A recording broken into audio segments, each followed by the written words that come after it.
অতীজৰ পৰা চলি অহা পৰম্পৰা অনুসৰি ম'হৰ যুঁজৰ কিছু পৰিৱেশ চাওঁ আহক।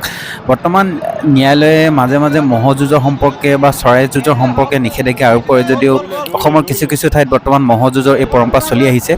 অতীজত ৰজা মহাৰজাৰ দিনত আচলতে অসমৰ বিভিন্ন প্ৰান্তত এই ম'হৰ যুঁজৰ পৰম্পৰা আছিল, কিন্তু এই ম'হৰ যুঁজ বৰ্তমান মধ্য অসমতে সীমাবদ্ধ হৈ আছে। আৰু দেখিছে এয়া আপোনালোকে ম'হৰ যুঁজ চাবলৈ অহা ব্যক্তিসকলে কিদৰে নাচি নাচি খুব সুন্দৰভাৱে গীত গাই গাই নাচিছে আৰু ঢোল বজাই বজাই, আৰু ম'হটোকো ঘৰৰ পৰা খুব ঢোল বজাই বজাই গীত গাই গাই আচলতে যুঁজৰ বাবে লৈ অহা হয় এই ম'হৰ যুঁজৰ বাকৰিলৈ। আৰু পুৰস্কাৰ হিচাপে ধন অথবা চাইকেল অন্যান্য সামগ্ৰীও প্ৰদান কৰা হয়।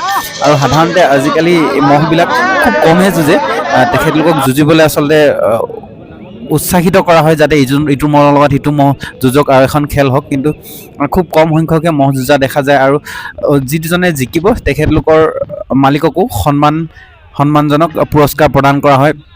এই দেখিছে বিভিন্ন ধৰণৰ মানুহ, আৰু যিহেতু ভিডিঅ'টো ওচৰৰ পৰা গৈ প্ৰস্তুত কৰিবলৈ অসুবিধা, মহে কেতিয়াবা খেদি আহে, গতিকে দূৰৰ পৰা অকণমান ভিডিঅ'টো আপোনালোকক দেখাম বুলি চেষ্টা কৰিলোঁ। দেখিছে মহে যুঁজি আছে, গতিকে এই হৈছে মহ যুঁজৰ পৰম্পৰা। এই পৰম্পৰা কিছু হিংসুক লাগে। আগতে এই পৰম্পৰা আচলতে ৰজা মহাৰজাৰ দিনত মহ যুঁজৰ পৰম্পৰাবিলাক আছিল, কিন্তু বৰ্তমান কিছু কিছু ঠাইত এই যুঁজৰ পৰম্পৰা আজিও অব্যাহত আছে।